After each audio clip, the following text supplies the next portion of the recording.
pledge allegiance to the flag of the United States of America and to the republic for which it stands, one nation, under God, indivisible, with liberty and justice for all.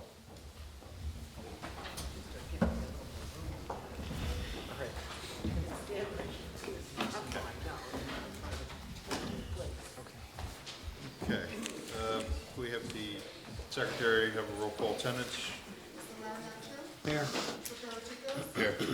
Fitchi? Here. Mr. Freno? Here. Mr. Bulgari? Here. Mr. Flores? Here. Okay, all the board members have received the minutes from October 21st meeting. If anybody has any questions or concerns regarding the minutes, if not, entertain a motion to accept the minutes as written. So moved.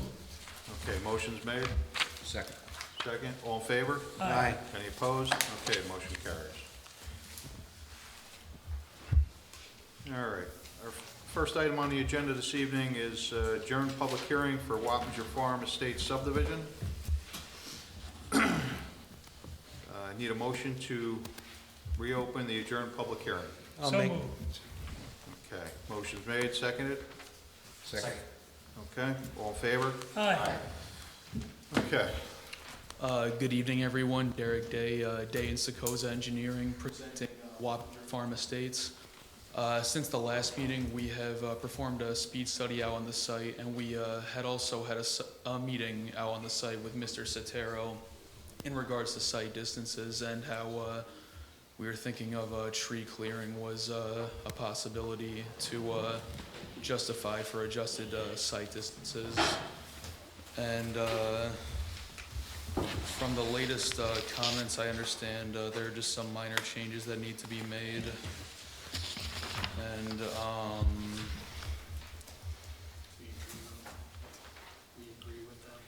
And we agree with the comments. I also understand that there was a comment in regards to having the pages of the plans that are to be filed in the back of the plan set. If it is easier, I could revise this so that these are in the front, but since the last meeting, these have been the only changes since the last meeting. okay. The one issue we do need to resolve, if the board could, it's the disposition of the property in the back. There was discussion at the last meeting that the town may get it or wish to take it in fee. We just need to resolve it because the DEC, we're seeking this permit for the turtles, for the taking, and the DEC wants to know what the disposition of that property will be. Okay, so, but you haven't had any meetings yet with the town board regarding this? No, I understand, based on what Jim's, I guess. So if you would, just send the contact to DEC, because my understanding is that DEC would prefer the town to have it. And I would prefer that too. Not the entire lot? No, well, I don't think you were here at the beginning of the work session.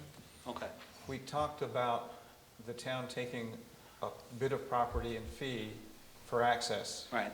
but not the habitat area. That's great. And I was gonna work with the supervisor between now and the next planning board meeting to sort of Okay. figure out what part of the property that would be. What we're proposing is giving a 12-foot wide easement to whoever takes it. An easement or land An easement along Lot 8 Uh-huh. to gain access, whether it be the town or whomever.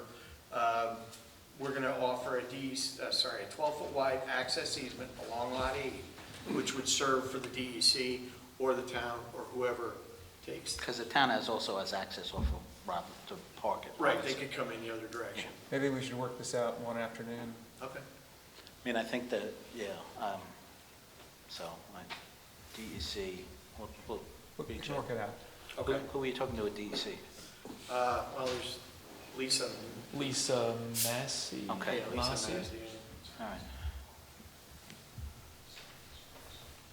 And one thing Derek touched on, but we did meet with Mr. Sotero about the site distance. We did flag each one of the locations. We did the speed study. It revised the speed up to, it went up from, I think, 35 to 40, based on like 1,100 vehicles. I think based on what we had discussed in the field is, we really are proposing to take down a lot of the trees in the front. They are really not in good condition, and they do offer obstruction to sight distance based on the driveway locations that we have. I don't know if he relayed that to you. Yes, he did. Yeah, so I think Pete agrees with us that those trees should come down. Okay, All so right. it would be, but there would also be some removal of some earth also. I believe there's some banks at the front of those that also Yeah. need to be removed. Yeah, we'll be regrading that as part of the tree removal. And then putting in street trees. Okay, Yeah, we will offer street trees, but certainly not the ones that are there. okay. And I guess there was some concern of at what point that work would take place. We'd like to do it, like, very soon. Okay. All right. I'm gonna go through. And I think that was Pete's position as well, because Right, once it was once the subdivision is filed, then if lots are sold, there becomes an issue between Yep, ownership. okay. So would they be doing that work prior to, I think Pete had indicated as a condition of final approval. okay, so they would do that prior to us giving final approval, or final sign off on Final, yes. the, okay. All right.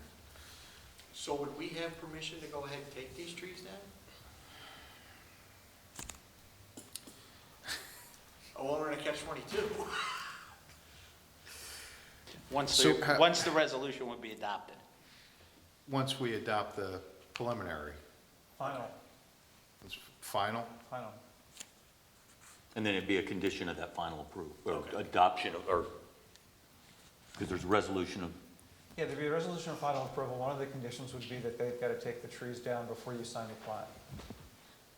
Okay, And it's just along the frontage. We're not talking about clearing the lot or anything. No, there's no. okay, so it's This is just, it'll just be, for- and it'll be defined as Just just for the, sight distance. just what's needed for the Yes. site distance Correct. along the road. Yes. And just so and there's also some dead trees in there that if we're there, we'd like to get them.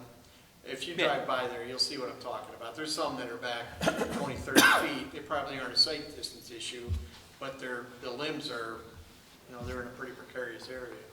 So if we could, we'd like to take some of those. I mean, we'd be happy to meet with anybody out there to show you which ones we think should come down, but your call. Okay. All right, I think we could come up with a reasonable, some kind of reasonable plan to do so. Okay. And maybe have Pete go out again and just take a Make look Barb with do you. it. Huh? Let Barb do it. Give her a saw. Give her a chainsaw. Huh? Either or, all right. Any other, We have nothing else other that is major. They're working with the DEC to get that Blandings turtle arrangement sorted out. yep. Okay, and that would just be a condition That would be a also. condition of final approval. Right, to as well. have that in place. Right. Okay. We discussed the plans already, so they'll be rearranged in order for filing with the county. Okay.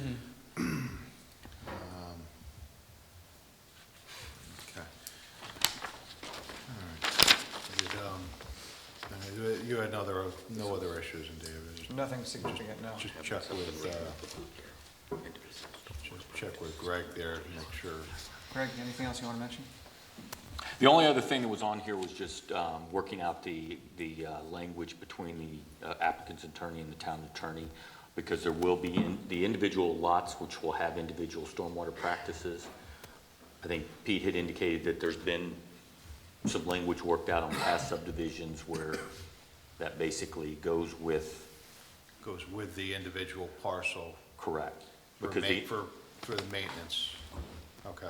So do you have a pond? No, you don't have a pond. No, it's all, they're individual, like, there's Swales and, right, permanent measures. then I'll ask Pete to give me some language and they're not subject to copyright if they can file the copy. So I'll steal it. That's it. All right. All right. Well, I guess it is an adjourned public hearing, so we have to open up the floor, see if there's anybody here from the public that wishes to speak. With that said, is there anybody here that wishes to speak on this application for Wappinger Farms Estates? Okay, seeing there's none.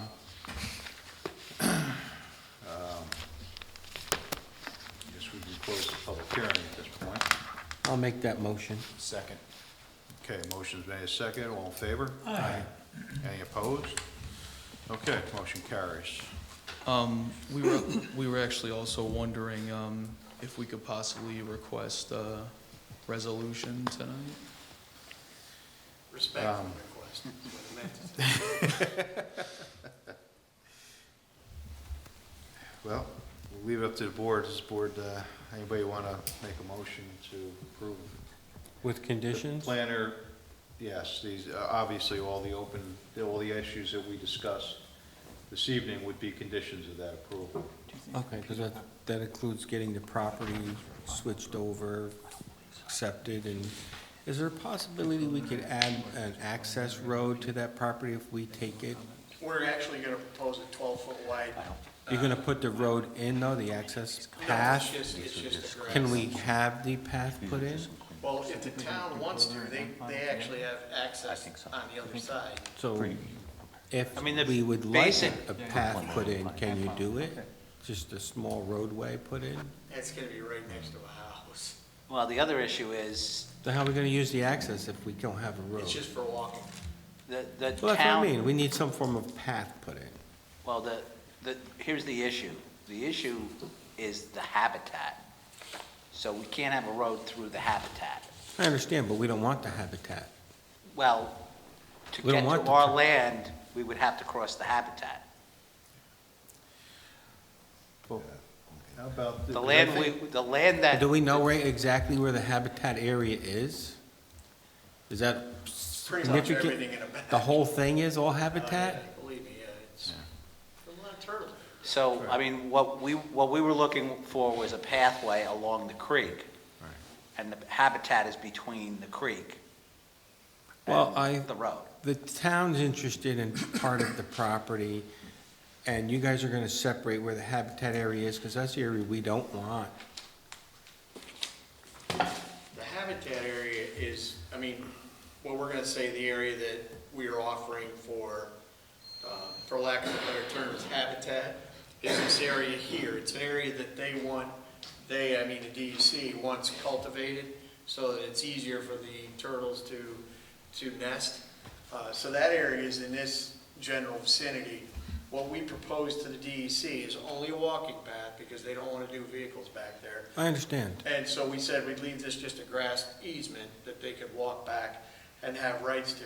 If the town wanted to access it, they could access it from the northern side with vehicles but this is all, we'll dedicate the whole, this area would be used for walkway along the creek. So are you willing to separate those two areas? Well, that's what we're asking. We're asking, what's the disposition? Does the town want this in fee? Do they want it as an easement, or? Well, that all has to be determined then, is that correct? Yeah, we're gonna You work that guys are out. gonna separate Right. all of that out? We're gonna sort that out, yeah. I think Well, we could, there was a. we could there was have a- it, well, we could put it in the, as a condition to put it in there, as requested by whatever the town board's requesting.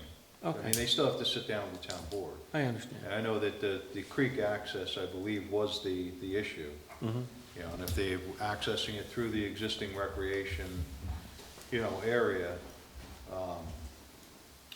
they can, they can go ahead and do that. Or, work it out with the town board, I mean. And there was some discussion of having the applicant build a trail. Yes. Right, that's, I think, what it is possibly clearing a path and putting something down to maintain it. As long as I can do it per DEC, because Well, that's, right. Well, if we don't Right, take right. the We know this- DEC right, the part, we only DEC's, want the, Yeah, this whole area is, they want to protect it. so, then we need to We'll get this work it out. discussed, We'll see yeah. We'll talk to DEC to see Yeah. what we're permitted to do in the area. Okay, Along the edge. because I mean, Because the restrictions also apply, I mean, if the park as DEC is well. gonna make the whole thing turtle habitat. Yes. then- well, potentially. His property, that's probably better. Because the problem is the turtles would go from the creek up to the upland habitat, so. Okay. Okay. So we'll just have the planner, Right. we'll have one in the resolution, we'll have him right in there, Unless we you put know, I mean, we make signs it. up or something. so whatever is agreed by the town board. I don't For see the that. point in taking it.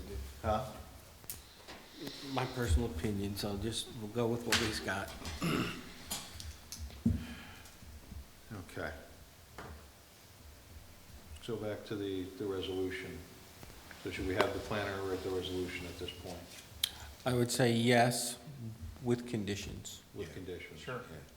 Sure. When he started cutting his trees. And I was just conferring with Greg, we think this can be a resolution of preliminary and final with conditions, Okay. Preliminary and final. with conditions, yeah. Okay. Okay, so we need, somebody want to make a motion to approve the I'll make the resolution? motion. I'll second that. Okay, motion made second, all in favor? Aye. Any opposed? Okay, motion carries. Thank you. All right, you're welcome.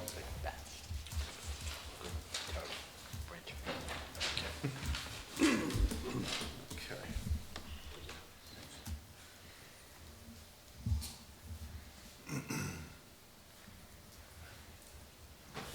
All right. Okay, our next item on the agenda this evening is a discussion regarding Old Hopewell Commons subdivision. Good evening. Evening.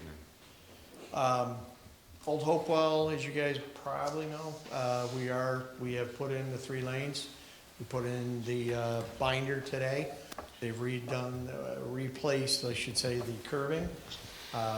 And we've met with Mr. Sotero on Friday. And we've, gotten pretty much everything realigned. They are hoping to finish everything up there this year, hoping the weather stays warm enough.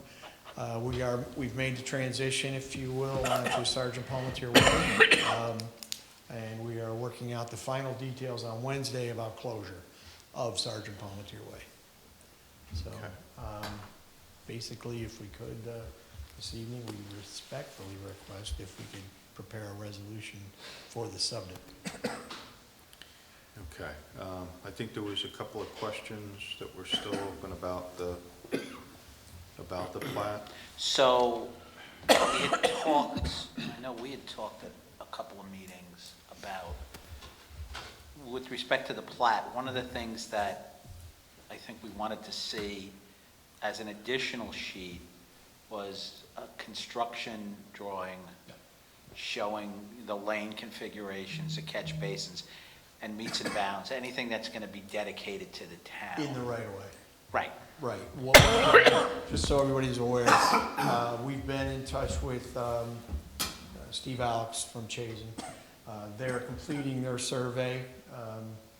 Probably tomorrow, we're gonna have final coat down all the way up to the Sergeant Palmetier intersection. At that point, they'll be able to come back and do all the rims, inverts, locate. But we didn't want them coming out before that was done because Right. it would be premature.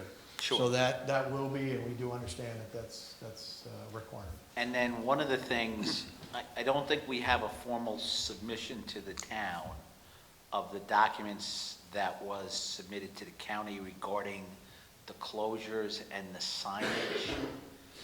I think we can submit So that. again, we've all looked at it, it's been approved, I just think for record-keeping purposes, and these aren't gonna get filed at the county, but, for purposes of the resolution, we'll put them, the drawing numbers and everything, and we'll list them, because that was kind of one of the things because we had the site plan and we had the subdivision, a lot of it kind of spilled over, so, I think some of it got lost, and I think what we've discussed internally is if we could have the subdivision package as a standalone, so that if, you know, you could, whatever you needed to look at the road and what was being dedicated and, you know, what the right-of-way was, you just had to go to that package. Okay.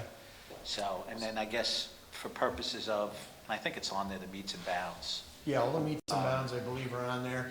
I know Steve had asked that he give it the once-over.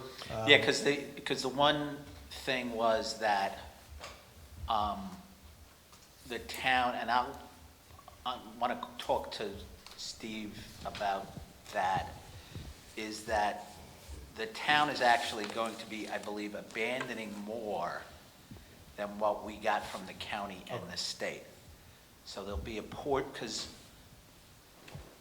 there was a portion, and I know he's shown it, so I just want to make sure that, because it'll be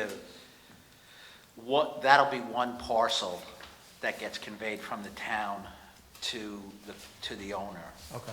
And then there'll be a separate, you know, and then obviously there'll be a dedication deed for the right-of-way for the road. Okay. So, but I don't, it was, at one point in time, the plat was kind of confusing as it showed everything different, you know, it showed the county and the, All right, you know, I think Steve's got that resolved. yeah, so if we just have, and I believe I've seen meets and bounds description, so I think if that goes on the first plat, this is the road that the town is getting, this is the road that the town has abandoned, this is the Okay. parcel that the town is abandoning, then, and, you know, to become parcel of lot 2 or whatever we're calling that Okay. one lot. Yeah, I think he's done that. I think he's Yeah. got, he calls them out as conveyance 1, conveyance Yep. 2. So I think, the way the plat is now, I think it's fairly clear. Yeah, So, I mean, for all the people last, interested, I think and it's. like I said, there's been so many Yeah. kind of iterations, so it was confusing. And everything, all of the changes fit within the original right-of-way. Yes, Okay. yep. So Mark, when can you have that package together? We can probably put a package together for all the signage. The The only three- thing I won't have, Three again, drawings, I guess it would be I'm perhaps. sorry. I guess it would be 3 drawings. Well, I just gotta wait till Steve gets done with the as-built. He's doing an as-built survey in the right-of-way to show, again, the relocated catch basins, the curbing, edge of pavement, anything that we would need to show in the right-of-way. He's doing that after tomorrow's paving. So it would be shortly thereafter. Okay. So even if you just give David the package with a sheet with that name as a placeholder, Okay, that way we can draft the resolution. Well, I can always add that Right. sheet, you know, next week, so Okay. I don't need a I mean, blank sheet with a name on it. No, I'm not saying the sheet, just the name, you know, whatever drawing number and stuff you give, or, Okay. you know, whatever. I don't mean to object No, okay. too strenuously. Sure, I understand. Okay. Okay. So you're we're drafting a good. resolution if We're we good. approve? Yep, yep. Okay. So does board want to go ahead and approve the resolution for Old Hopewell Commons subdivision? moved. second. Okay, motion made, second, all in favor? Aye. Any opposed? Okay, so motion carries. Thank you very much. So, Okay, you're welcome. so I guess It's it would still, just- it's still amended final resolution.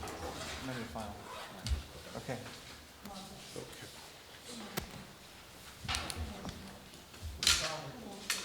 Robert, Robert, yes.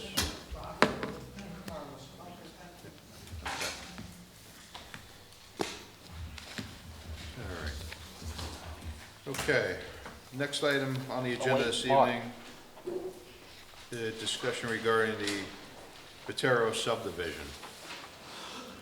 What's left of this? They just gotta get the sewer straightened out. Okay, I think that's done. Okay.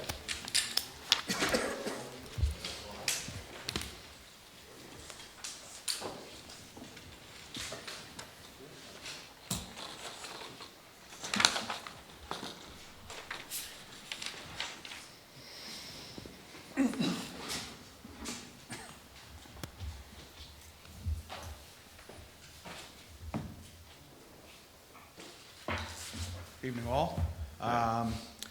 So the Patero subdivision, this was actually in front of the board month and change ago. We came in actually under a kind of a conceptual We're waiting for some survey work to get completed and so forth. We just got some feedback to the board. So at this point, we've made a formal application.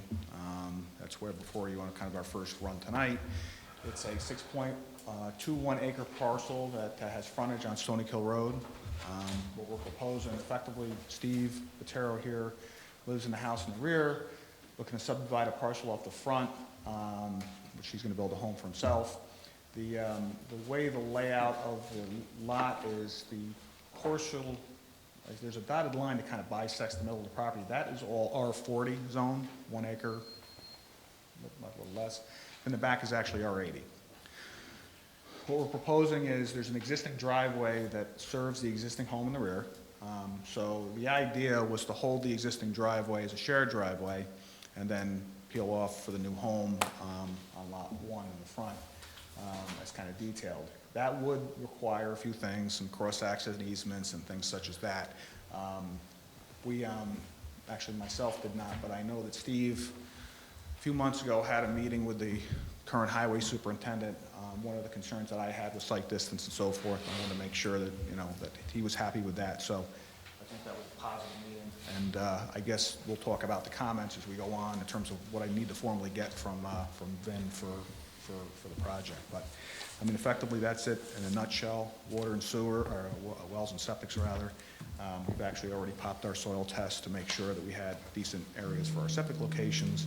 And then I guess one other thing that did not show up on the initial submittal, which we were waiting for, but there is a patch of wetland on the back of the property. All right. It shows up as core, shows up as DEC. What I have, which the guys didn't have at the time of submittal, is I'll show you the survey map on sheet 2.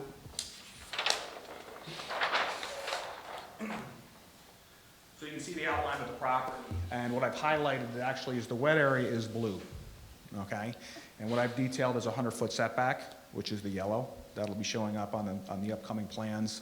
We've submitted that to DEC for their sign-off relative to the validation block. The only thing that we were proposing in the back for the existing home was that septic system that's there does not meet present-day health department standards. So as per their requirements, we have to design a septic system for that lot that meets present-day standards. Don't have to put it in case there's an issue with the septic system. With the current system. In the future. So I don't have a detail on this map, but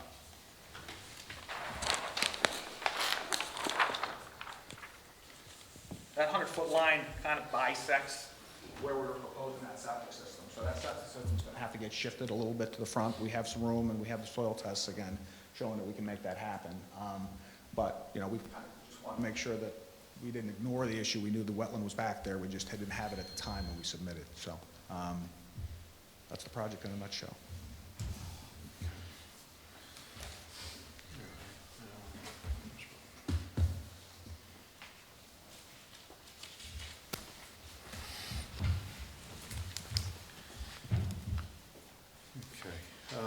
At the previous meeting, we had discussed there was the possibility you had to show, the newly created lot and the existing lot, the two separate driveways, showing that they could actually be built out if needed, not that it would be done at this point. Right, and that's on me. I actually do remember that conversation. It did show up in one of the gentleman's letters. We can make that happen. There's not an issue regarding grading or anything like that, so we will show that upon our next submittal. Okay. I know that's part of the code requirements, so. Right, okay.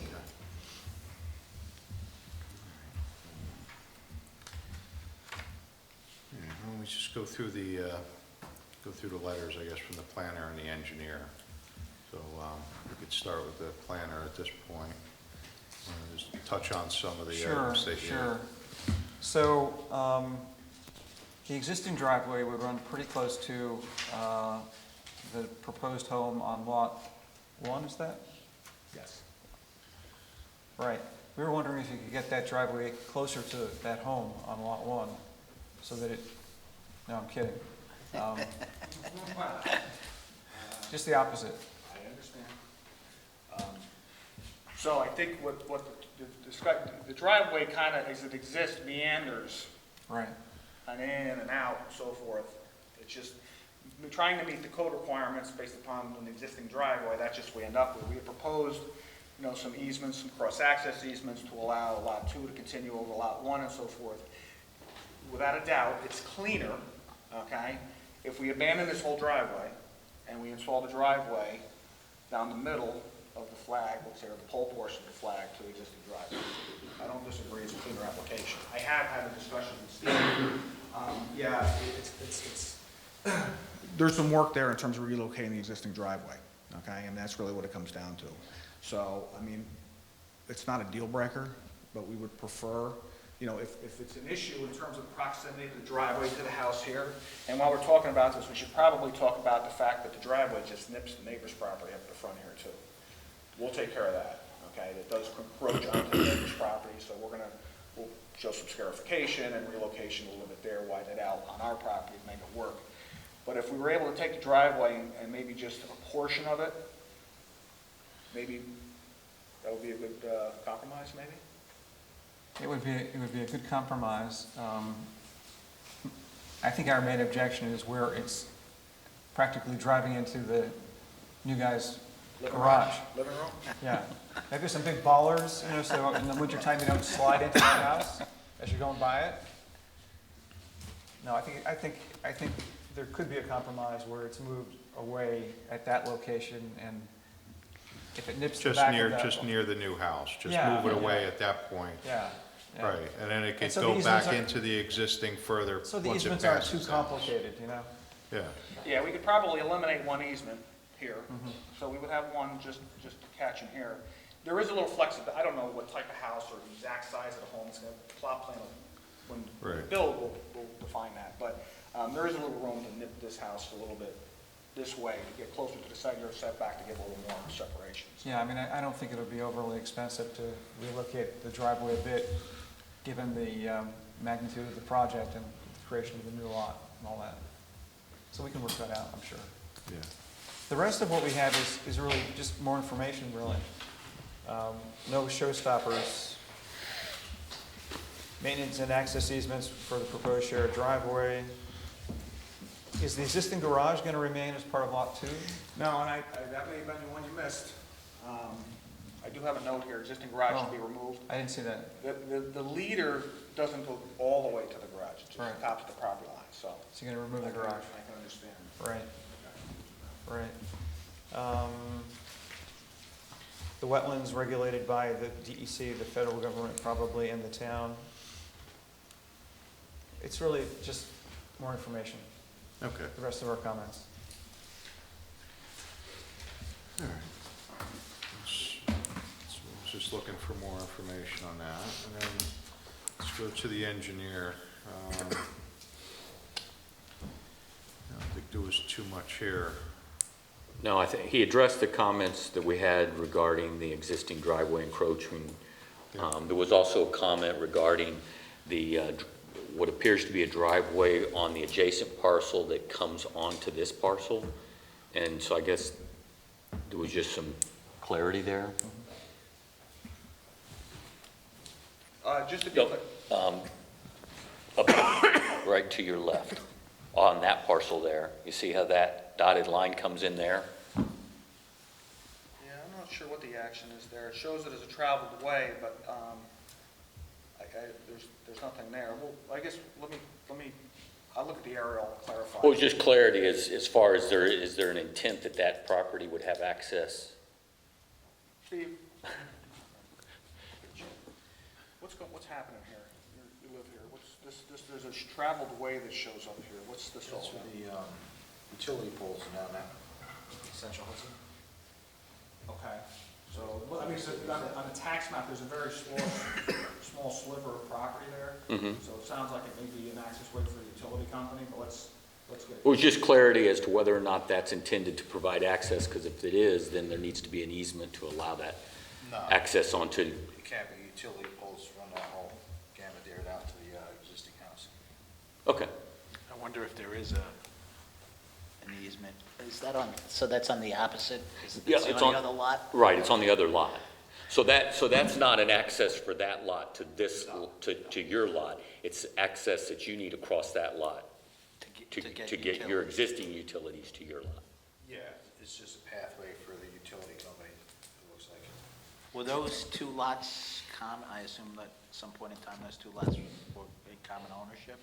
They will be, No, The lot where those power lines we were just talking about, was that lot and your lot?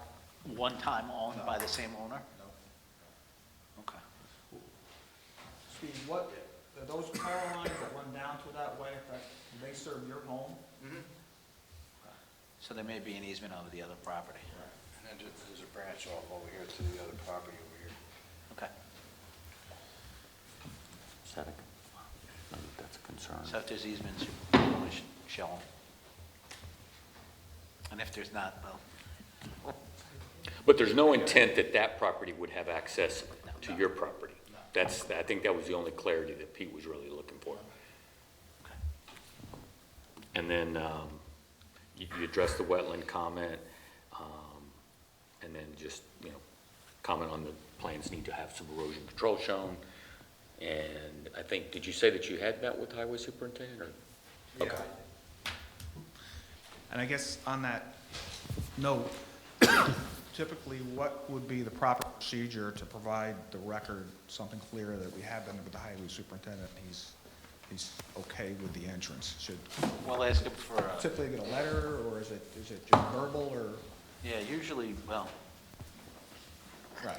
depends on the week, I guess. That's what A I- letter would be nice. If you can get one. Is he a letter writer? But Is it, you can coordinate with Pete. We can, Pete yeah, can, yeah? Yeah. he can verify whether, All right. yeah. Then he's Pete okay with can- that. Right, Pete, right. I think they communicate a lot. Yeah. Well, that's good. We don't, going back, we've never had very much correspondence from the highway department. Yeah, I think as long as there's communication between Pete I don't think I've ever and the seen highway a signature. superintendent, then Pete would I don't think indicate I've that ever seen a signature. in his letter. Okay, and I'll do a response, indicating we met our mistake, and so forth and so on. Find out. All right. So I think, all things considered, based upon the timeline of my client and so forth, I think, why don't we go back, clean some things up? I mean, I think we can get these letters down to kind of nil, and then maybe we can, next time ask for a hearing, and, Yeah, if we clear it up, answer all the questions that need to be done, then Yeah. at that point, we'll go back, review it, if everything's good, we'll schedule a public hearing, and then we'll move it along from there. sounds reasonable. Okay? Yep. All right. All right, thanks, guys. Take care. Thank you.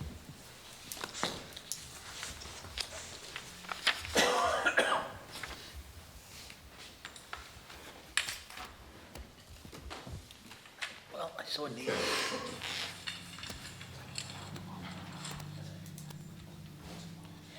Okay.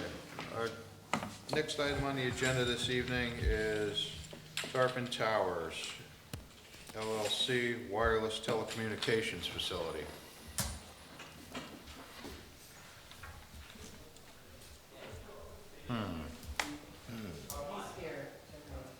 Yeah, I saw the attorney was here for,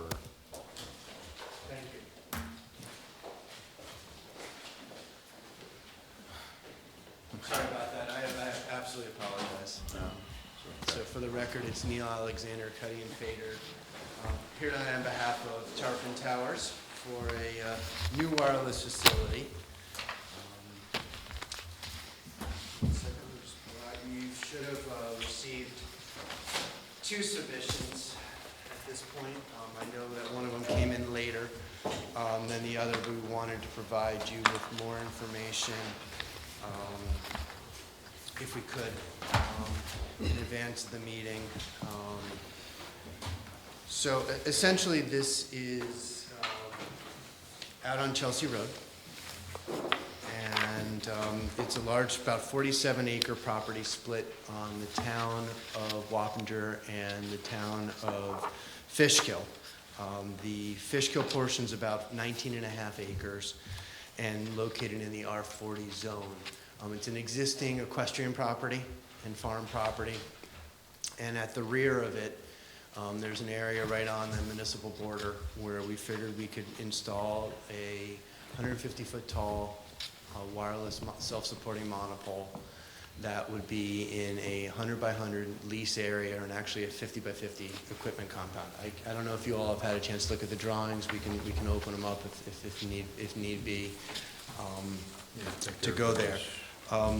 Sorry, go ahead, Joe. No, I think everybody's seen some version of it. I think it was, So Verizon is the carrier that is interested in using it initially. They would put their antennas at a center line height of 146 feet. The only wrinkles that sort of exist associated with the facility is we're going to come in the existing roadway, no new curb cut, come in the existing pathway. But there are existing Army Corps wetlands on the property, and we are going to, where there's a culvert going over that exists, there's an existing culvert, we're going to reinforce that culvert, and then we're going to pull around with a curve, and we're going to do approximately, estimated right now, we owe you a wetlands report more extensively on this, but less than 1,000 square feet of disturbance to the federal wetland. Which obviously would entitle us to a nationwide permit as opposed to an individual permit under NWP 14. The other aspect is, although the property is very large, your code requires that all wireless facilities be set back at least 750 feet from houses. And there are 5 houses on the west side of the property that backs up on, I just forgot the name, my apologies.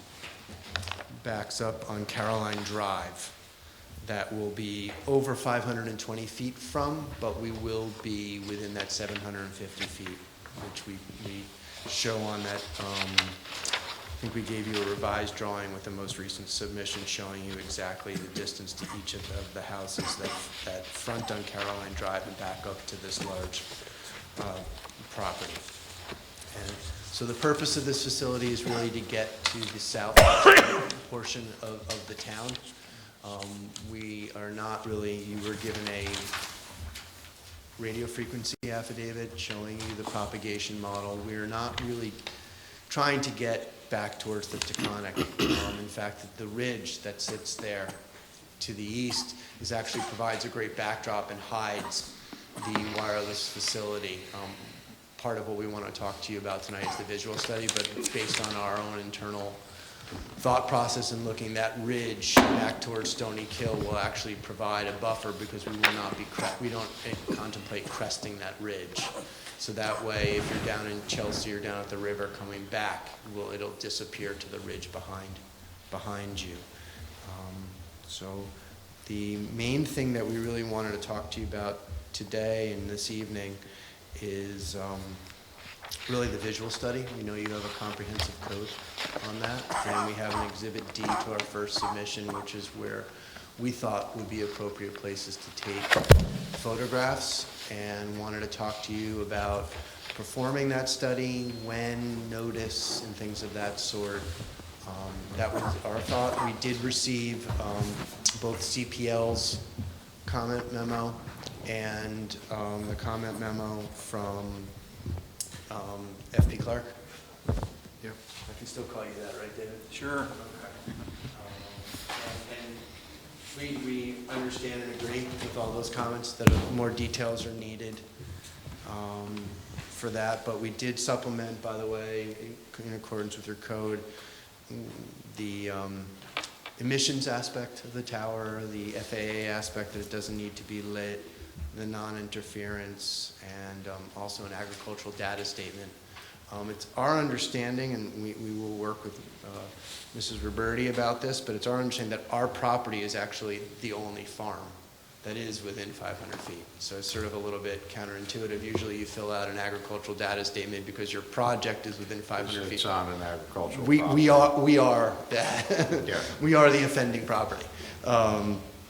So I don't know if you wanted to go other places first, but that's really, our real thought process was really to make sure we have an understanding of when, how, and where we're going to do the study and come to that mind on the visuals so we can submit that for you for a meeting in the coming month or so. Okay. I mean, regarding the visual, I mean, usually we do a balloon test. Yep. Fly a balloon up. You'd have to give us notice prior to, or at least the exact date of when the balloon would be Now, put up. do you have a preference between weekday and weekend? I don't know, what's the board How long feel? would they leave that balloon up for? So your code requires 4 hours, and we think, we have to start earlier, you know, start at 9 in order to do that, because it's this time of year, you know, it does start, the weather starts to pick up during the course of a day, is our experience in doing these. So we would plan on doing it, you know, from 9 to 1, in the 1 in the afternoon. Okay, what's board's preference? Would a weekday be acceptable, or do we want to do a weekend? or- Well, I think we should do it when most people are available to see it, and if that's on a Saturday or Sunday, then that's when it should be done. Absolutely, during the Okay. weekend. You know, during the week isn't feasible for everybody, people work. Yeah, so 2 things on that. We have no problem with that, just Okay. just in case anyone's watching, they also understand this. So with these visuals, it tests a couple things that are important just to get out ahead of. Obviously, we're gonna put up the size balloon that you require, and it's gonna be visual. But that is really a reference point from a GPS standpoint for us as we're taking the photos to then do our simulations. But those are also auto-corrected, you know, basically to make sure they're accurate, because during some point during those 4 hours, the balloon will not be at 150 feet because a wind will pick up or a gust will hit it. So you correct back based on the GPS and taking the photo and having that sense. So I just don't want, you know, the public to get misinformed that somehow, Well, you know. Right. I think we're more interested in the public, just the residents that are close to it. Oh, being we have able no to problem see with doing what that. kind I mean, of if software the day they is may or too may not have. windy and it's not the proper time to do it, then can this be done on another date as well? Yeah, so what I was gonna suggest we do, if it's okay with you all, I'm putting up a calendar here, is I did speak to our consultant, which is Tectonic Engineering, who's also our architectural and engineering consultant. They said right now, with scheduling, obviously, it would not be a good idea to do it with Thanksgiving, you know, because some people do travel for that. And they actually have crews out the following weekend. So they were suggesting ideally the December 7th with a weather date of December 8th. If that's What day of the acceptable. week That's is Saturday that? and, those are Saturdays and Sundays. So you're gonna fly it both days? No, we were gonna fly it on Saturday morning at 9 o'clock to 1, but if for some reason we wake up and it's snowing or there's a, you know, heavy wind or a superstorm coming through, we'll roll over to the next day automatically. And we'll do that in the notice. The notice will say that it is scheduled for with an immediate weather date of the following day.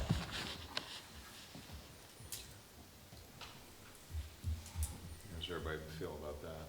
What do you guys think about Saturday opposed to Sunday?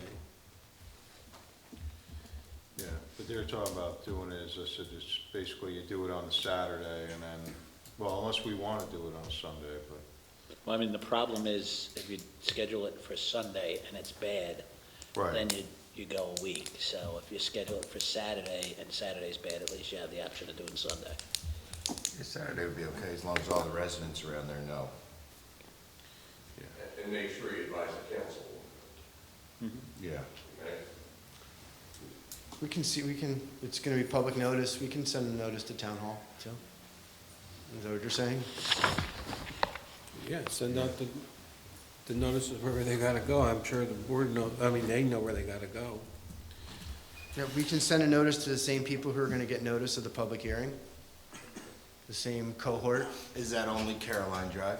No, No, that'd be all around, right? yeah, I think it's gonna be Both much further than that. Yeah.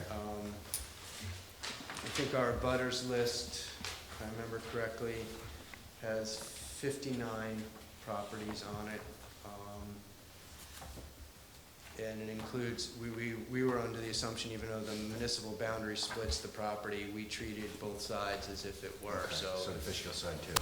We would notify people in the town of Fishkill, even though, unless you didn't want us to do that. No, No, we notify don't. them as No, well. all out there.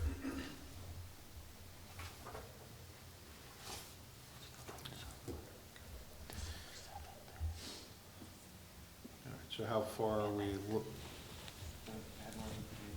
Barbara, how far do they have to notify? Well, is it just the adjoining? Right now it's abutting, but the local law that will most likely get approved on Wednesday night of this week, and then send it out on 100 foot. which wouldn't matter here. Which wouldn't matter here, I don't think. Right, which is really not much beyond the, There what may really be, is there now. yeah, we actually did that, it looks like, because we took the other side of Caroline Drive. So, those two houses, if you look at, sheet AD1, we already grabbed those two houses on the other We side. wouldn't want anything within sight distance of it, basically, because it's 140 feet tall. 150. Yeah, so you got Caroline Drive, Chelsea Road, Booth Boulevard. So the circle. Well, it's gonna be in the is done- newspaper as well, so, I mean, yeah, I mean, So the circle is done from the outside of the property, not from where the cell tower is located. So you, for 100 feet from this property, you will pick up a lot of people completely around this. around the area. So you pick, so the property resides on Chelsea Road, so you're gonna pick up across the street, mhm. you know, so, going in every direction. Okay, and it will be put in the paper also. Yes. So, And we will notice it in that respect also. On the town website. And the town website, correct. Okay, so back to the, Could we discuss the actual, the physical construction of the tower? Like, what will it look like? yeah, hold on, well, we have, does everybody agreed upon the date? That was before we go to that. Okay. Yeah, the date's good. The date's fine. good with that. Dates are fine? Yes. Okay. All right, so we have, so you'll go ahead and fly the balloon on the December December 7th. 7th with a, December 8th, just in case, and that will be published as such. Yep, December 7th with a weather day of December 8th. We'll send notice to all the butters that we showed on AD1 of our list, as well as the town board, and we will publish in the newspaper, all in accordance with your, God bless you. Thank you. All in accordance with your code. And then we will have a start date of 9 a.m.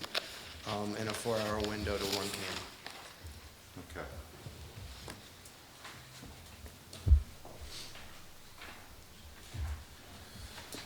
All right. Okay, so we want to discuss the actual construction of the tower? Well, I'd like to know what it's gonna look like. Yeah, so it is a self-supporting monopole that'll be 150 feet tall, galvanized steel. And then there's a good showing of it on the drawings, and the antennas will be your traditional triangular platform. That is the proposal from us at this time. This isn't disguised as a tree though, right? Sorry. This isn't disguised as a tree? when it No. was? We're not proposing that. We haven't seen a need. I think that's a discussion we can have once you have the visual study. Because I think there's a lot of thought that needs to go into that as to who's seeing it. Doing a tree is really important to know that when you do a tree, the branches are essentially a faux detail on the antennas that hang off the antennas. So when you don't have antennas going any lower, the ability to create the look of a tree stops at a certain point. So if you have a tower that's visible where people are seeing essentially the bottom a lot, that's not the branches won't do anything. So that's why I think it's really important once we have the visual report to talk about it. If you have a tower that you see the top and you don't really see the bottom, then there's more of a basis for discussion if you see that top from close in. Is there a color choice in this besides galvanized? We can discuss that. What we've found historically is that sort of people have gotten used to that as a coloration, whether it's for utility infrastructure of, electrical utility or for wireless. Well, we don't know what other colors out there because nobody's ever introduced Well, another we've done, color we choice. did colors in the past, and we did a lot of things in the past that communities, I think, have come to regret, candidly, where we painted it brown up to a certain height and then blue up to the next height, right? The people thinking, well, that'll do better. We tried painting them green. What we have found in our experience, and obviously we'll discuss this more when the visual study is, you don't want to make it a visual design element. You want it to blend.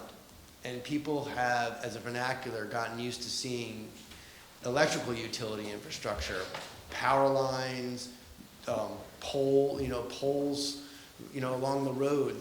They kind of just blank it out. When Yeah. you make it a destination, it becomes a Right. destination. Well, when that People time notice it. comes, maybe you can give us some renderings of what these things look like in other colors. That's fine. I will note that we should render a couple of the location, a Yeah, couple of the little views. choice might be nice. Yeah, no, I wasn't, like I said, I wasn't fighting. I was just sharing the thought Okay. process over a couple of decades of doing these.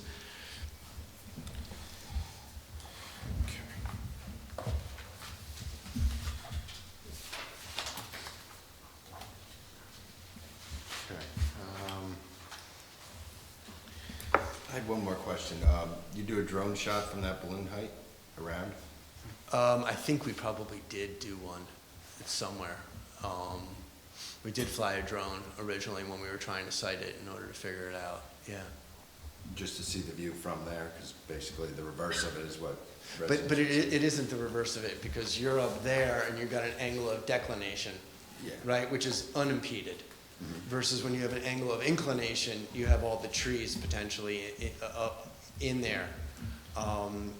So Yeah, to a point, I did. I think the visual study, I think you'll be happier with it. If you look at Exhibit D, we pinpointed quite a few locations that we're gonna try and take photos from, that we were guided to, whether it's, the VA, Stony Kill, Chelsea Post Office, the boat ramp, and a few of the larger intersections of roads, which obviously would tend to have more clearing. So unless there's something you think in Exhibit D that we, missed, we're gonna try and give you a bunch of representative views on both sides of the municipal line and out, pretty far as your code requires. I'm trying to think if there's anything else. The drone technology's been helpful to get a rough sense, but the visual studies still really do a lot more.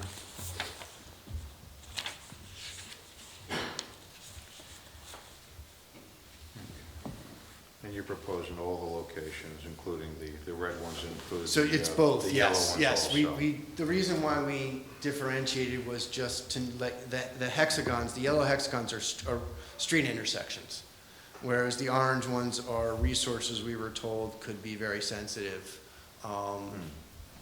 Whether, down in Chelsea at the boat ramp or Stony Hill Farm, whether they have official status or just, local prominence, town park. Yeah, things like that. exactly, okay.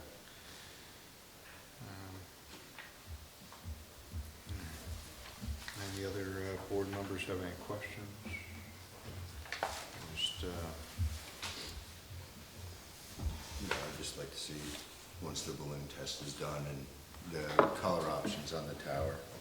Well, other question, how do you know that 150 feet, can it be lower? Do we know? No, we have a very comprehensive exhibit on that goes into our entire network in the area. Some of this is for capacity and some of it is for coverage, and then that's Exhibit E, and it's extremely lengthy from our radio frequency engineer. So you had that all tested already? Yeah. Do we need a copy of that test? We have it. It is here. We It's do have Exhibit it? E, yeah, of our original The issue is submission. whether we want to check by a radio frequency engineer. Do we? I think we do, right? I think Well- we probably do. probably do. Yeah. I mean, we get a second opinion, more or less. Right, right. Just to make sure that everything has been, what's being proposed is actually, needed in order to Yep, and provide then- the service, and just that it's not because the new service provider wants to just put it up 150 feet, and, could be for, could be doing that for other purposes, for selling, for co-locating other, No, providers Verizon, on that tower this also. is really, I gotta say, I've seen a lot of these. This is probably one of the more comprehensive ones I've ever seen in my entire, I won't bore you with how many I've done of these throughout New York and Connecticut, but he goes into each of the sectors of each of his existing sites in the area and shows where he has coverage, where he doesn't have sufficient capacity, and then why he needs this height for this site in order to offload capacity and provide the coverage for the area. And you know, it's very thorough. And then the exhibit right behind that, Exhibit F, is also our site acquisition person who spoke to several other locations, whether it was the multifamily facility across the street or the VA, and explains why those were not available. So, yeah, no, definitely there was a lot of due diligence on that issue. Okay.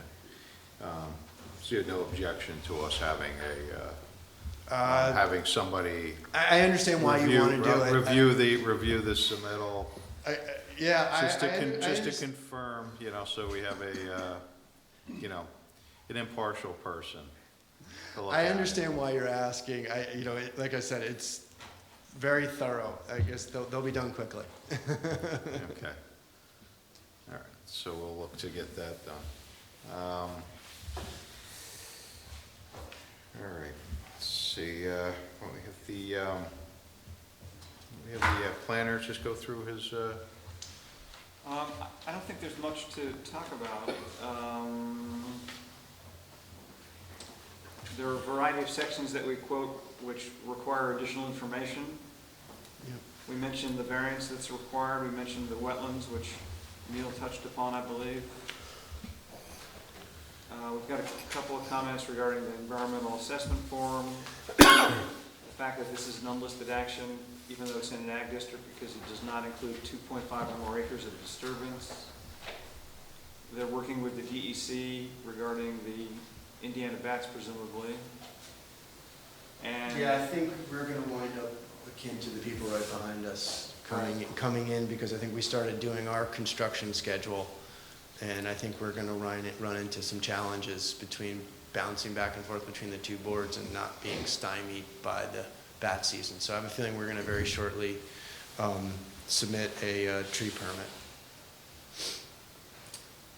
And are you dealing with OPRHP regarding the architecture, the archaeology? I got to find out how we're dealing with that, because as you know, we're subject to Section 106 review under NEPA because of the FCC permitting aspect. So it may be occurring in the NEPA screen aspect. Because we have Army Corps as a federal permitting agency, so it probably goes through the SHPO programmatic through the FCC. So I don't have a thorough answer yet of where. Well, if you need the nationwide, they're gonna require you to go through Section 106. Right, and we need Section 106 consultation anyway, specific to cell towers. Right. So I'm not 100% sure how that piece. So one way or another, you're going to deal with this issue? Oh, no question about that, yeah. All right, okay, that's fine. And then in the first item on page 2, we pose a question as to whether there needs to be setbacks from the municipal boundary. That was the one I wanted to talk about and ask Jim to be involved with as well, because I think it's up to Barbara. Yeah, we had a discussion Yeah. regarding this, and the language was different because it talked about site, what was, you probably took better notes than I did. Yeah, so our perspective is that the deed for this property is one parcel, and Right. it talks about a property. So what's happening here is it's a setback from a municipal boundary as opposed to a setback from a property line. So the municipal boundary goes through our property. It actually is not the boundary of our property, and therefore we don't need to be set back because it isn't actually a boundary. It's not a property line. Setbacks run from a property line. This isn't a property line. This is an arbitrary thing. Municipalities were given charters as to where their municipal boundary is. It's different than the property boundary. I mean, we're going to the ZBA anyway, but I still think that's why we didn't apply for it. To the town boundary. What? How close is it to the town boundary? Oh, we're on it. they're right on the town. We're on it. Right. So there is a section of the code that we quote here. I'm not sure this is the only section of the code that applies. And it says where a lot is divided by one or more zoning district or municipal boundary lines, each portion of such lot and any building or land use established thereon shall comply with the regulations of the district in which it is located. So this anticipates that there would be two portions of the lot, each lot. So I think we must have been looking at the wireless ordinance when we did that, and that provides there. We have no problem amending that up. We're going to the Because ZBA anyway. Setback for the distance I mean, we could put it in the variance, they'd need a variance anyway. Yeah, this is a different section which seems to ask for something different than what you looked at. But it wasn't referred to as a setback, I don't believe, in, what is the section for the tower? We may meet the setback for the district. I'll have to take a look at it with you all. I think we may meet the It had setback to for the do- district. We don't meet the 1.5 times the height. It was the fall zone. Right. It met the setback for the question was the fall zone. Okay. Well, I haven't looked at this thoroughly. Right. That like you was- have, so that was the Just take this into consideration. No, it's a fair point. I'm eyeballing it on sheet C1. Yeah, no, the setback would apply from the lot line. The question was From municipal boundary. from the municipal boundary. Right. The question was, what they couldn't meet, I don't believe, was the 1.5, the fall zone For the went, tower. right. Okay. I think that was No, the issue. Yeah, I think you've characterized it correctly. We don't need a variance from the setback for tower height in the wireless ordinance, and I believe, I'm eyeballing it, we meet I guess it's our rear yard setback for the underlying R40 district for our equipment. Right. I think I may have parsed that right. Right, and it's the R4080 district. Right, I don't know, I'm trying to find our land use table, but regardless, I don't think we need to sort it out here. Yeah, tonight. no. I think that's where our thought process was, so Right. we'll find out if we were wrong, we'll amend. Okay. Beg your pardon? It'd be 50 foot to the rear, whether it's R40, R80, or... So I think we might meet that, because I think you're allowed to put the driveway in that 50 feet, and I Right. think our fence is outside of that. So just take a We look will at take it. a look at it.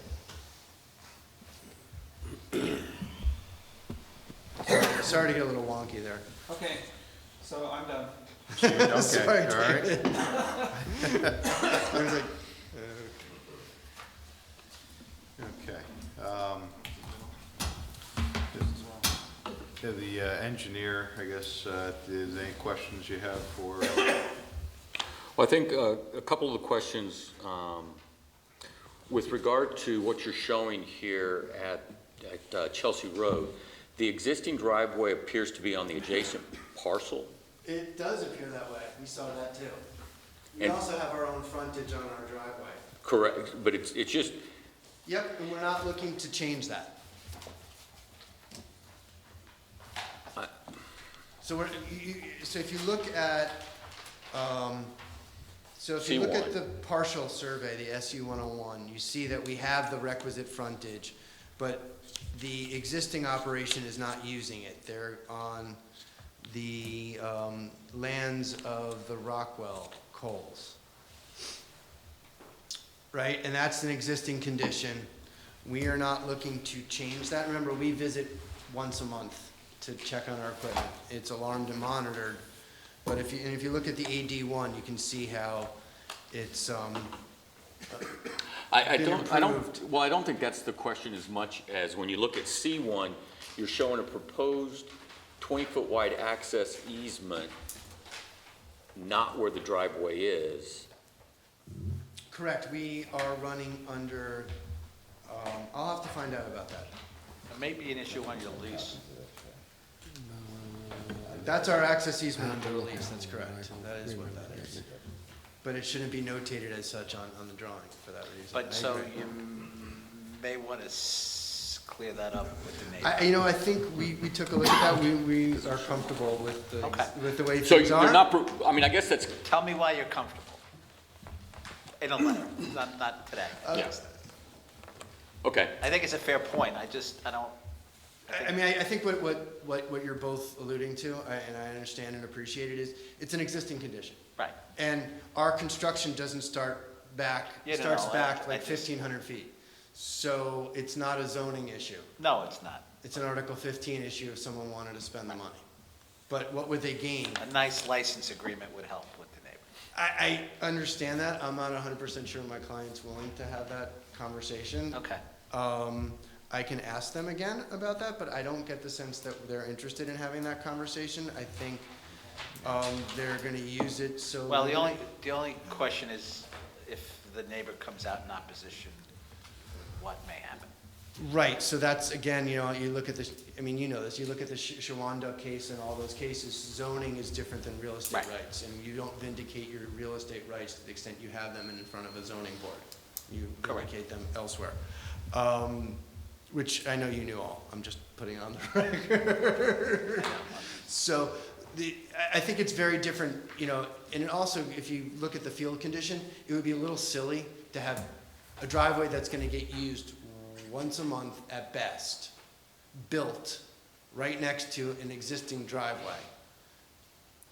That literally 20 feet apart. It's silly. It's extra disturbance for no gain, no reason. You're gonna put two curb cuts essentially on Chelsea Road within 45 feet of each other. It's not, imagine if one wants to make a left and one wants to make a right. So what's the law say to do? Do they have to have He a probably has a separate- prescriptive Look at it, easement. that's a common driveway too, there's another house on that driveway. Correct. Yeah. But again, I mean, I think the difference here is, I understand while this is a, you know, some like to perceive this as a commercial use, you have to remember we're a public utility under state law. And If it is a we're going- common driveway, maybe there isn't any, just see if I there's don't- anything in the deed or anything. I don't think, You probably looked, but, I have a vague recollection of having looked at that and not. okay. I will take a look and see if I can get something. I that would puts- imagine it would have been resolved, because otherwise they wouldn't spend the money to come here and do all this work. Is there did you Or guys not, do I an don't know. archaeological dig to find out if there's anything on that site where this project is going? I don't believe we had a hit. I'll have to take a look. We did an EAF and I don't believe that came up as an issue. No, it didn't. So page 13 of 13, the project site is not near an archaeological site, a historic site or anything like that. I But mean, it also that is a going- historical area, that part of Chelsea. Where are you reading, Neil? 13? Oh, it did, FE came out no, F came out as yes. So Yes. we'll have to address that issue. We just talked about that. Yep, we will have to address that issue. Sorry. Okay, so we'll look into the archaeological And typically, concerns. if it's been formed for years and years, SHPO, and any archaeological deposits would have been farmed out years ago. Not necessarily. Well, that's not farmed, that's just a horse pasture. That's a back horse there. pasture anyway, but it not necessarily would have been farmed out. I think that's something they should look into. They need the review anyway. so. Well, Neil said they would do that before, earlier tonight. Yeah, we're gonna have to find out what SHPO says. I have to Right. find out SHPO or the whether federal. that's gonna get done at the federal level Yeah. or. We talked about that.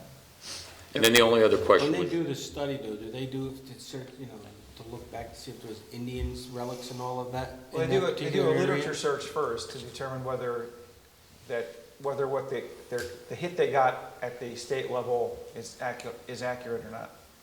So they'll do a literature search first, phase 1A, to determine whether there's a need to go further. Okay. If there's a need to go further, they go further. That's what SHPO does.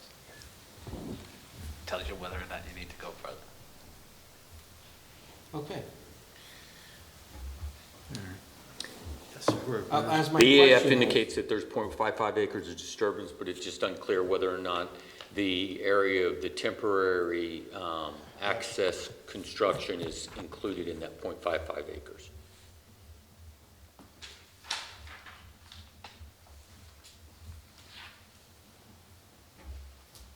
Essentially, you wanna know construction disturbance versus project disturbance, right? Correct. Because, the construction disturbance would be project disturbance. Well, I think we're restoring the construction road on the way back out. But it's still it's still a disturbance. It's not a permanent disturbance, but it's still a area disturbance. That's what I meant by it. Okay. yeah.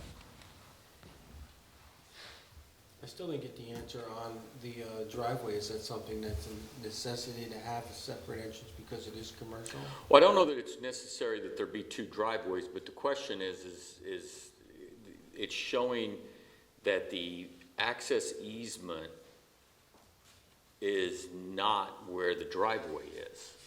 So it's not clear. The access easement is probably for lease purposes, It is, you're right. so. It was mislabeled. I agree. And, because they don't have the right to lease the neighboring property. So, that, you'd have to look on, now they, for farm purposes, I don't know how, So I was gonna say, there's one of three things, just from a I mean, it's gonna be from a logic prescriptive. tree- From a logic Right. tree standpoint, there's one of three things that's going on here. One is the existing farm has an access easement over that property to be doing. Two, they've essentially cultivated an ability to do it where the neighbor's not objecting. Three, there becomes a problem, in which case we build our own access. For which, like I said, it comes back to this. We have the frontage. This property owner has the frontage. This property owner's operating a horse farm out there for No, I see the driveway, decades. I'm just wondering what And this, they've come to an arrangement or not come to an arrangement, but this it is a hasn't. very small part. There's no litigation about that issue. So the fact that we're gonna have somebody come in once a month in a pickup truck, no different than any other Maybe that's equestrian pickup commonly truck, owned to take a look at our piece. site, I don't know. really, to me, doesn't rise to the level of needing to build a road. And if for some reason that neighbor were to decide that was the case, then we'll build the road. But if you sit there looking at the aerial, they're just gonna wind up with two access points right on top of each other, which doesn't help anybody. It's not gonna be attractive for the neighbor, Are you blacktopping this? We're not making a single change until you get past the existing farm stand, at which point it becomes gravel. So you have to go approximately Yeah, it's a dirt road that goes past. 1,200 feet And out the back. back before you even get to the new area. You gotta go probably, I'd say, I'm eyeballing this, you're probably going back about a little over 1,000 feet before, lineal feet, before you get to where we're gonna build a temporary construction drive. And if, once that's done and the facility's up, you probably are going back 1,700 feet before you come to the new, lineal feet, before you come to the new gravel that we're gonna put down. Yeah.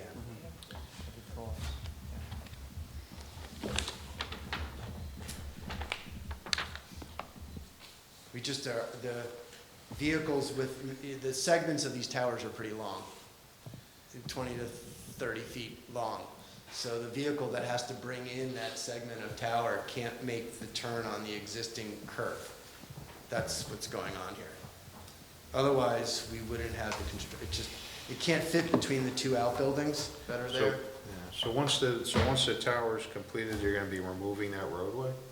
Or Yes, is that- it's totally, we're removing the, let me just bring it up, so I'm having trouble Kind of I'm looking at it now, yeah. But, and I'll show you all, so this area here, from here to here, Right. will be revegetated and restored.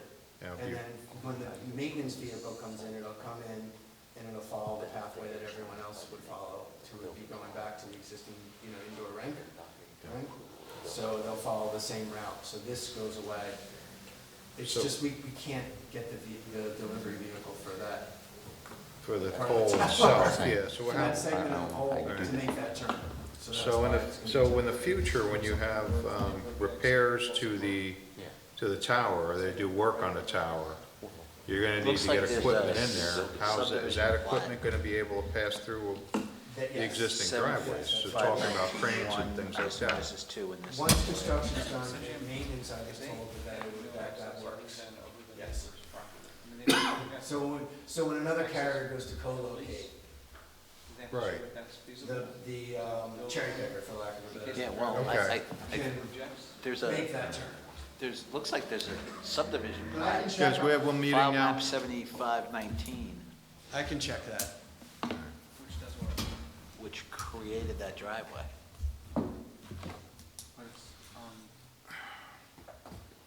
Created that driveway as what? Is Looks there, like it's a common is there a driveway for 3 question? lots. Is there a question from the table there? No. It seems like we're having multiple meetings Sorry. here.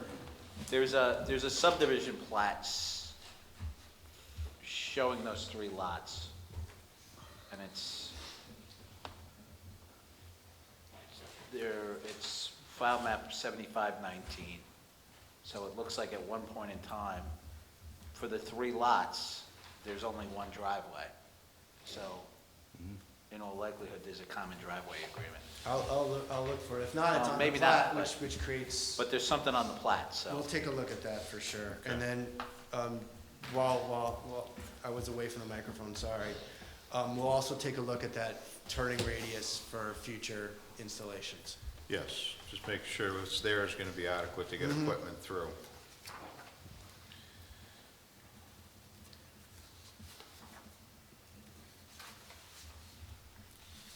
Would it be appropriate for fire vehicles? Well, it has to go in front of the Fire Prevention Bureau, so we'll let them make their decision at the, when they meet. They're probably meeting next week. So they'll have the application to review at that point, and we'll get There's also comments back another from them. subdivision plat. So, I think, File map anybody have any other, 101-3. any other questions?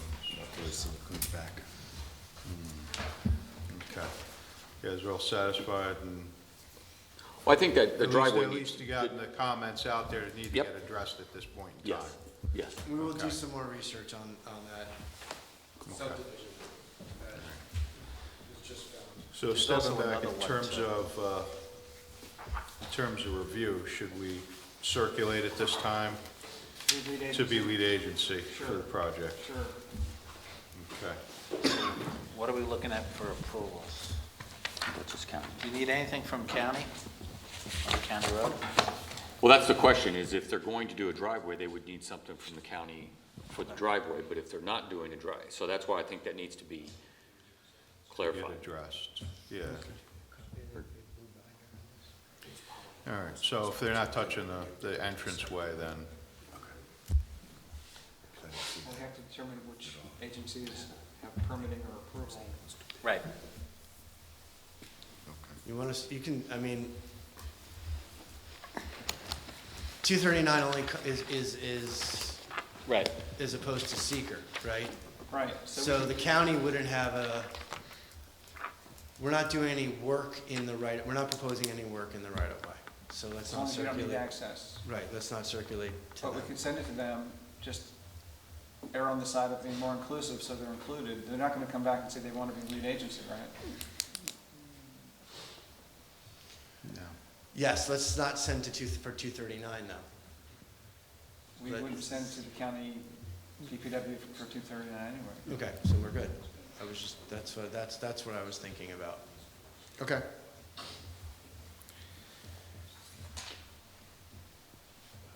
Okay, Do we so- need any, you don't need any, do you need water quality or anything from It DEC? should be in the EAF. It is, I'm looking at it right here. Oh, and where's it say? Well, it doesn't have it doesn't have any state agencies flagged. Correct. We don't need So- anything. Wouldn't We be don't a have problem. state wetlands on the site. We don't have water. We don't have sewer. we Would you don't- need a 303 water quality for the Corps of Engineers? I've been told that this is a nationwide 14 and therefore not a joint application. Okay, That's what I've been told by the consultant. okay. It's a good question.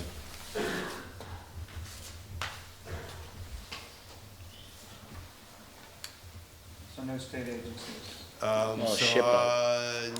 yeah, They have I don't, approval or just a? Well, SHPO's got an approval if it's, well, how do you treat, if it's under 30? Interesting question. Because if they're under 106, then they have to be a consulting agency under 106, so you might as well include SHPO. I have no problem with circulating the SHPO. Yeah. No one's gonna come back and say they want to be a lead agency, Right. they may as well include them. Correct. And might as well include DEC anyway.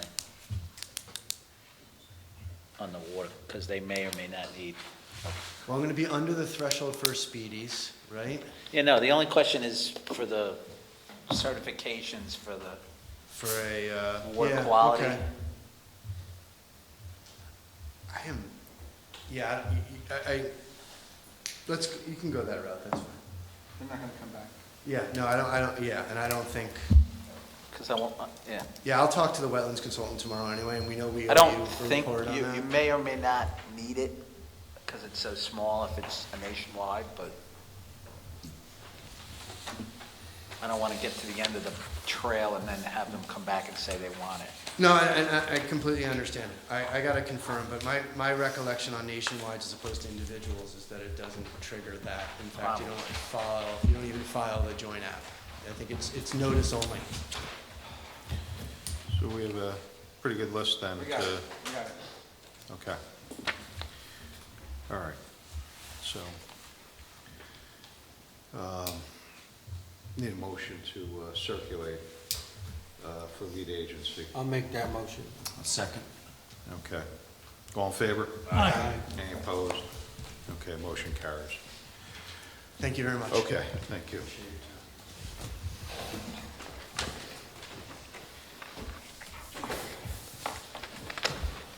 Okay. Our next item on the agenda this evening is NERP Holding Tractor Supply Company and Retail Store for discussion.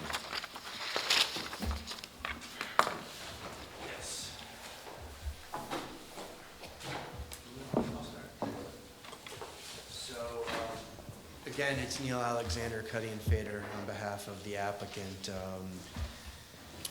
So, as you all recall, we went through a thorough process, as noted even on the calendar call, as far as obtaining our negative declaration variances and site plan approval. And we're working our way through the conditions of approval. So, Chairman, you can sign the site plan resolution, and also we're very far along in getting all the sister agencies to sign off and provide you also with the retaining wall calculations so we can pull a building permit. So what's precipitated? Pictures that match. Google's always listening, it seems.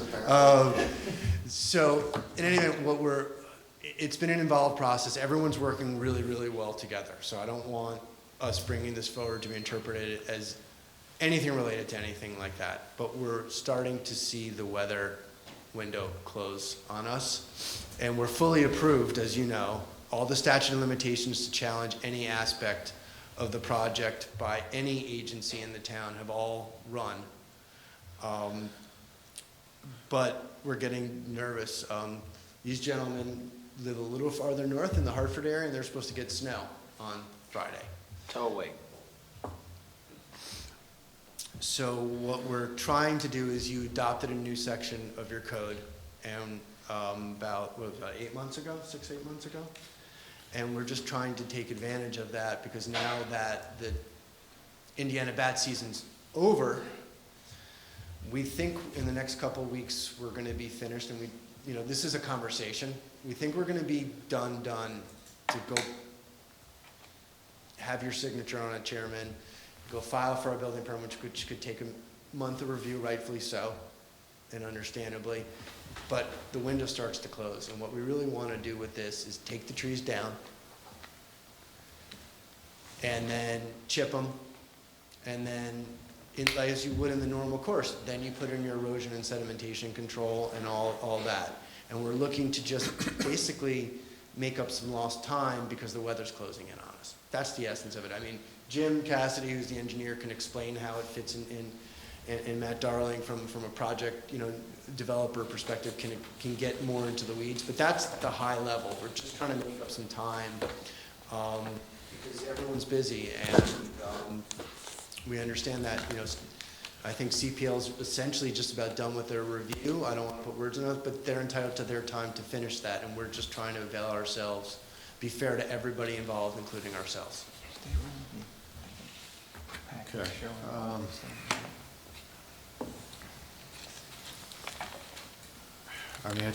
David, this section regarding the tree cutting, Yes. I guess that was more or less, was put in regarding for specific purposes.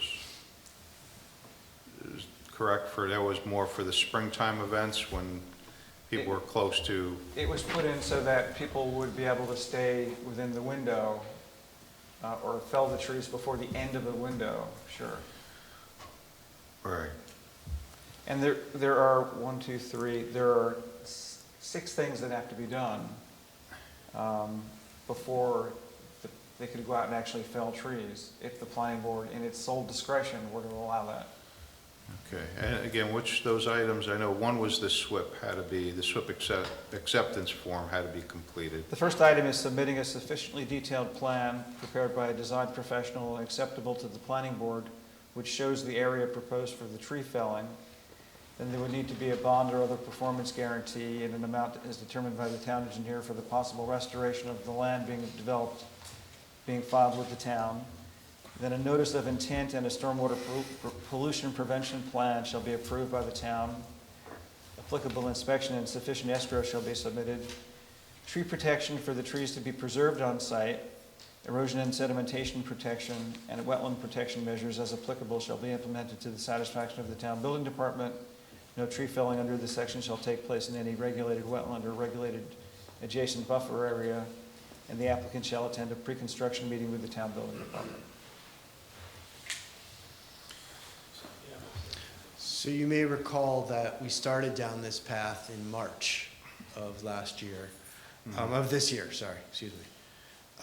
And so we did back in March submit to you a bond estimate and a drawing with a restoration plan on it way back in March of this year. And then we stopped because we went through the permitting process. And I'm not saying that we continued in that path. We saw the window close on us to do that work, and we went through the permitting. So some of that material has been provided. As you also know, and maybe this is where Jim should get up and explain sort of, is if you go out on a site and start building, the first thing is you're going to take down trees that you're going to chip, and then you have enough space to actually put your erosion and sedimentation controls in.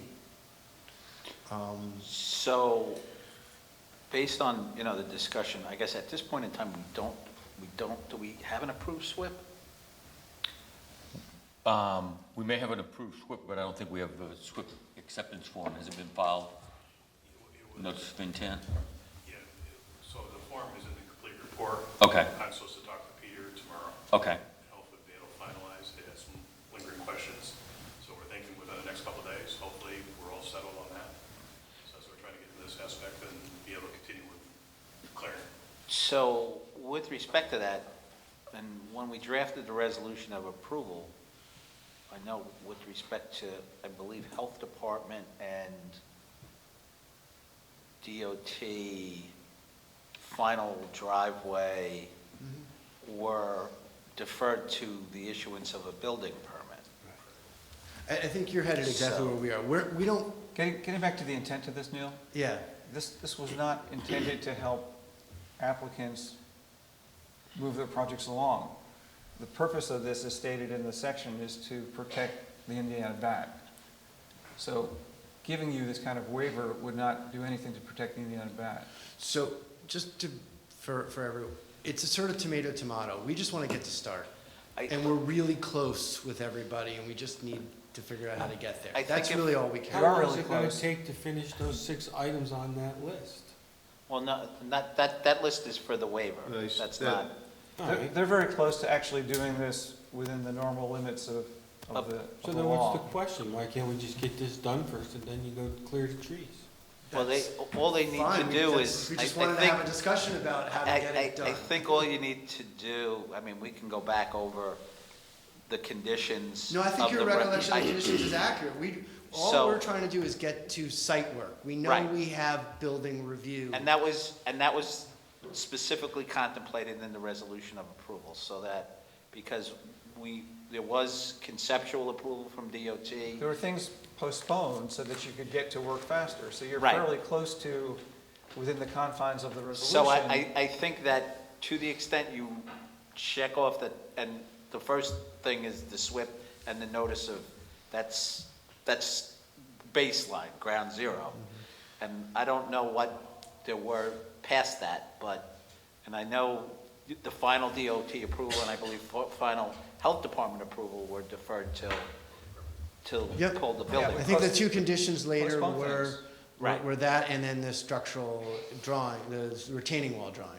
Right. Right. So I think the initial site work was all this I was all think we just wanted to have a contemplated. conversation Yep. that everyone's moving Right. in that direction. We're not,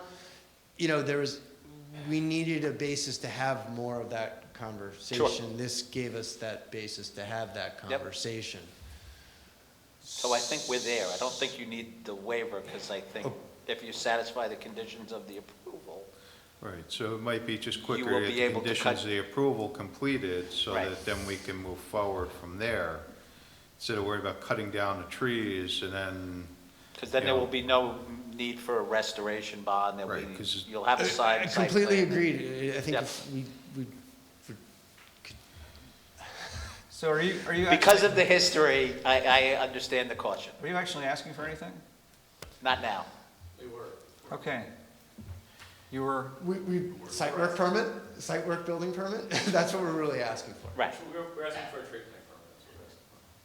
So So the you're- site work permit would be, again, you're we very just, close to getting That's what a we, building permit the well, normal way. no, site work permit. no, site work permit. Site work permit, the Right. We normal can't way. wait for a building permit. We're Right. in And a site deep work permit will not take a month trouble. We're, to get approved. Does the- I think we're all saying the same thing. Okay. Yep. We just want to jump up on our priority list. Okay, I'll say it that way.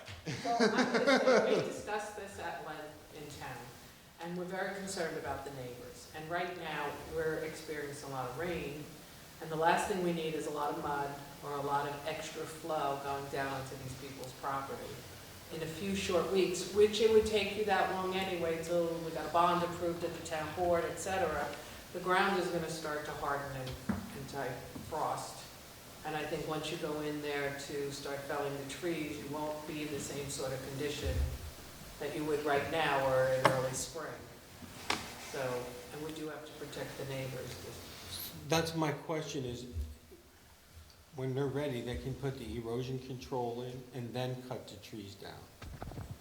Well, it'd be, I guess that's. Because every township I've ever removed trees and cleared a lot, we had to do the erosion control and then take the trees down. That's the process we're looking to do, is that correct? No, usually, for the record, Jim Cassidy, usually you got to drop the trees first, because if you put the erosion controls in, You destroy some of it, but then you have to replace it, I understand that, because And then it's not, you before know, you- I've cleared a lot of land, and we've always put up the erosion control because it was mandatory in a lot of other towns. And if you knock it down, you gotta put it back up. And, like she said, this is a rainy season right now for us, and it's a lot of water, and these people have concerns, and you've heard their concerns. We don't need to disrupt these people again. So I think that if erosion control is what we need to do, then you need to do that. And this is the process we have to go by. so we have the erosion controls on the plan already. Okay. Again, we were But I just think it trying, needs to go up before you remove any trees. okay. At least on our house side. You know, it will obviously affect the rear or maybe accurate, but we'd like to see erosion control up along the properties to your south. Right. It's always in south because we're not doing anything within 100 feet on the rear. Right, but that's Yeah. where we want to see erosion control primarily. we'll take a look. Yeah. So how do we get to the point where, since we're all gathered, we really would like to have a building permit for site work in the next 7 to 10 days, if not sooner. So you just comply with the conditions of the approval and you get it. I understand that we're fully submitted on our side of what needs to be done. That's what I'm getting at. I would love to have I'd love to have a sense that within the prioritizing of everything that's being prioritized, and I know everyone has workflow, but we'd love to, get there. This has been a tough process for us, and we've made a lot of accommodations that I think everyone, So to put a fine everyone will recognize that we made a lot of accommodations. We may ask tonight to make another Need accommodation. to grab the microphone. Sorry, So, yes, sorry. So I guess if we just have a check, do we have this? No, I need to review the conditions of the resolution with Peter. I've been trying to get in touch with him. Okay. He's been out. I know he's been out. So what do you actually need? You need for Peter to Right. respond. Do you need us to respond to anything? I don't No, you're believe all so. set. It was with Peter. He Jim? emailed me back late last week. He's supposed to call me tomorrow. Hopefully we can put any little remaining pieces of the resolution to bed. And then we're all set to go. Yeah, so we'll just, we'll review the. Yeah, we're not trying to, Yeah, no. we realize everybody's got lots of priorities and we're just trying to,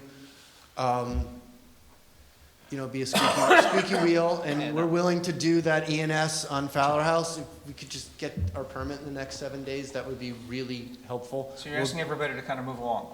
Yeah. Yeah, And as Okay. far as your permit, as soon as these gentlemen have all signed off, like I said, you will have it's a to come really, and sign it, then you can drop off the building. like I said, I know, that's Bruce, why Bruce, it's, I think he wants you to hurry up, basically.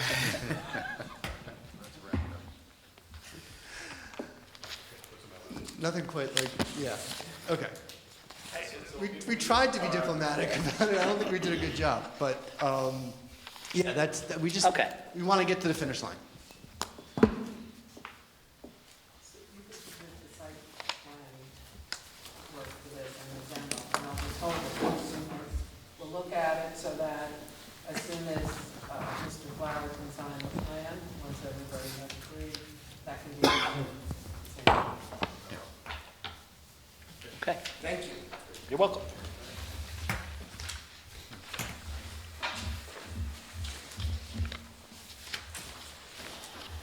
Okay. Our next item on the agenda this evening is an architectural review for Casa Velarda Incorporated Modular Cooler. Good evening. Good evening. My name's Ron Van Tine. Hopefully mine's not as exciting as the last two. We're at 1820 New Hackensack, and we want to install an 8x16, 128 square foot modular cooler on the back side of the building for the restaurant. It's in the backside, no one will see it. It doesn't go further than the building, doesn't go any higher than the building. Not exactly sure what else. Yeah, there's wooded areas behind you between any residents, so there's no real visual impact by any neighbors. No, there's Okay. 2 or 3 other outdoor coolers on the other restaurants have on the property. Further down in the Further plaza. down, correct. Okay. Any problems with it? I have a couple questions. Are you putting this on a concrete slab? Yes. You are. Is this gonna be accessed from the building, or are you gonna go outside to access this? Go building? outside. Why don't you just do it from the inside and put a door out there? I think, If the time. winter is terrible to go through that. Your call. Okay. Yeah, I think the only drawback would be is that if they do, it'd be a more expensive foundation I other than a understand, but, slab.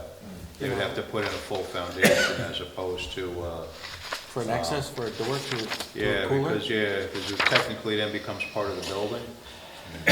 So it's technically part of the structure, and then the building department's gonna make them put in a full foundation I down don't know, below we've done it frost. before, the one I have, we didn't have to do that, because, And that's usually the requirement. That's why most people do the outdoor. Okay.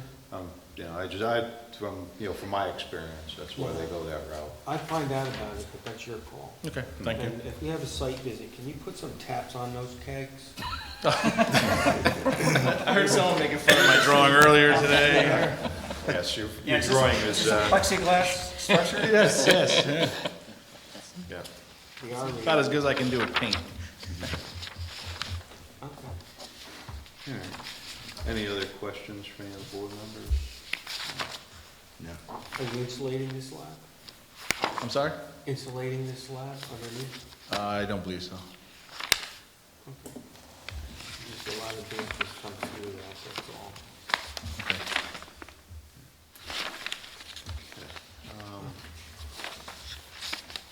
Yeah, I mean, seeing that there's no real need for anything else. One thing I would note for the record, that it's a type 2 action under seeker. I didn't hear you. The Sorry. construction is a type 2 action under seeker. It's a type 2 action? Right, Okay. less than whatever the threshold number is. Okay, so obviously, all right, so at this point, if everybody's fine with the application, get a motion to approve the application. I'll make that motion. I'll second. Okay, all in favor? Aye. Any opposed? No. Okay, motion carries. Thank you. All right, you're welcome. Good luck. What's the next step?